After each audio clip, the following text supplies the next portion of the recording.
Hello' everyone, মোৰ নাম ইকৰামুল সৰকাৰ আৰু তোমালোকে চাই আছা সৰকাৰ ক্লাছেছ আঠানি ইউটিউব চেনেল। তো মইতো আগতে কৈছোঁ যে ক্লাছ 10 আৰু ক্লাছ 12 প্ৰত্যেকটা কুৱেশ্যন এই চেনেলত ছল্ভ কৰা হ'ব। তো আজি অল্টাৰনেটিভ ইংলিছ যিটো ছাবজেক্ট আছে সেইটো এক্সাম হৈছে। তো আজি আমি কেৱল অল্টাৰনেটিভ ইংলিছৰ গ্ৰামাৰ পৰ্শ্যনটো ছল্ভ কৰিম।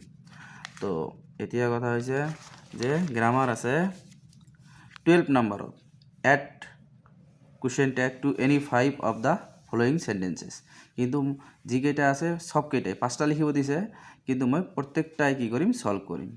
You like a lot of sugar in the milk. তো ইয়াত কি আছে অক্সিলাৰী ভাৰ্ব নাই, তেনেহ'লে কি ল'ব লাগিব ডু ডিড ডাছৰ সহায় ল'ব লাগিব। তেনেহ'লে ইয়াত কি ছাবজেক্ট মেইন ভাৰ্বৰ লগত এছ বাই এছ নাই, তো ইয়াত কি হ'ব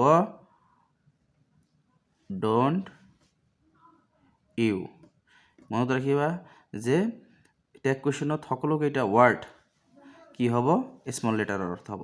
আইৰ বাহিৰে আই যে আছে সেইটোৰ বাহিৰে সবকেইটা ৱাৰ্ড কি হ'ব কেপিটেল লেটাৰত স্মল লেটাৰত লিখিব লাগিব।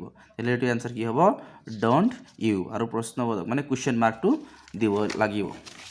তাৰপিছত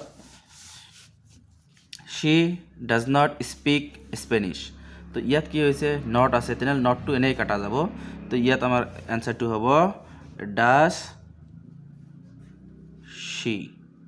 তো ইয়াৰ টেগ কুৱেশ্যন হ'ব ডাজ शी। যিহেতু যদি সেন্টেন্সটো কি হয় যদি এফাৰ্মেটিভ সেন্টেন্সত থাকে তেন্তে কি হয় টেগ কুৱেশ্যন নেগেটিভ হয়। ইয়াত কি আছে সেন্টেন্সটো নেগেটিভত আছে, সেইকাৰণে কি হ'ব টেগ কুৱেশ্যনটো এফাৰ্মেটিভত হ'ব। তাৰপিছত কি every dog has its day.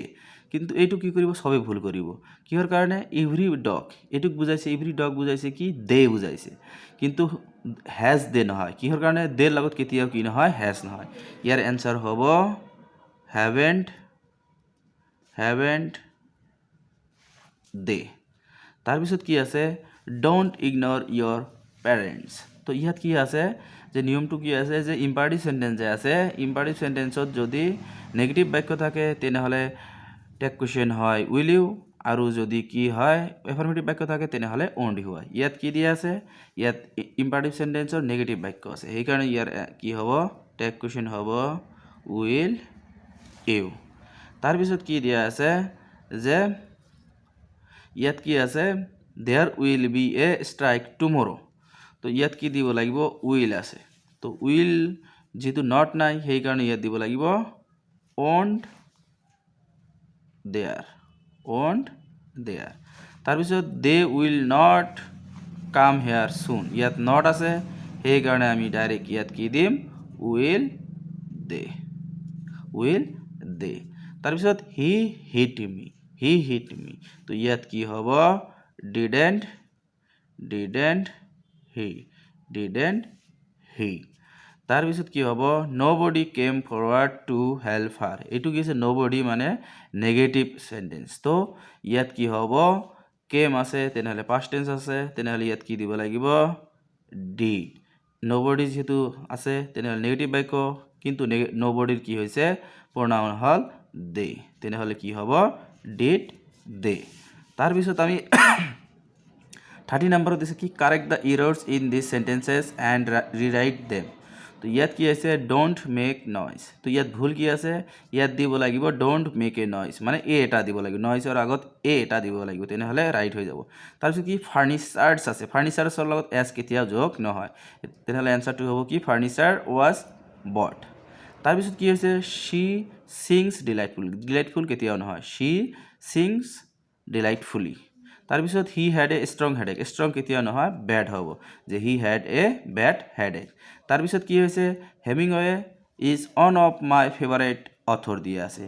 তো ইয়াত কি হ'ব ইজ অন অফ আছে, এইটো সেইকাৰণে কি হ'ব ইয়াৰ এই অথৰৰ লগত এড যোগ হ'ব। আৰু কি হৈছে হুম কেতিয়াও কি নহয় ছাবজেক্ট নহয়, কি হ'ব ইয়াত হু হ'ব, হু দিলেই আমাৰ হৈ যাব who according to you will the prize. তাৰপিছত কি আছে he is much stronger than me ইয়াত নহ'ব ইয়াত হ'ব I, he is much stronger than I, এইটো ডিগ্ৰীৰ পৰা দিছে ডিগ্ৰীত ভুল আছে। তাৰপিছত কি at last the detective founded নহয়, ফাউণ্ডেড মানে কি হৈছে এষ্টাব্লিছ কৰা বা আৰু ইয়াত কি আছে ক্লু বিচাৰি পোৱা তেনেহ'লে ইয়াত ED2 নহ'ব কেৱল কি হ'ব at last the detective found the clue তো আমাৰ আজিৰ ডিছকাছ আছিল গ্ৰামাৰ কোৱেশ্চন কেইটা কি হৈ গ'ল আমাৰ ডিছকাছ হৈ গ'ল যদি তোমালোকৰ এই ভিডিঅ'টো ভাল লাগে তেনেহ'লে শ্বেয়াৰ কৰিবা আৰু তোমালোকে এই চেনেলটো ফলো কৰিবা কাৰণ প্ৰত্যেকটা কোৱেশ্চন এই চেনেলত কি কৰা হ'ব সলিউশন দিয়া হ'ব বা সলভ কৰা হ'ব ধন্যবাদ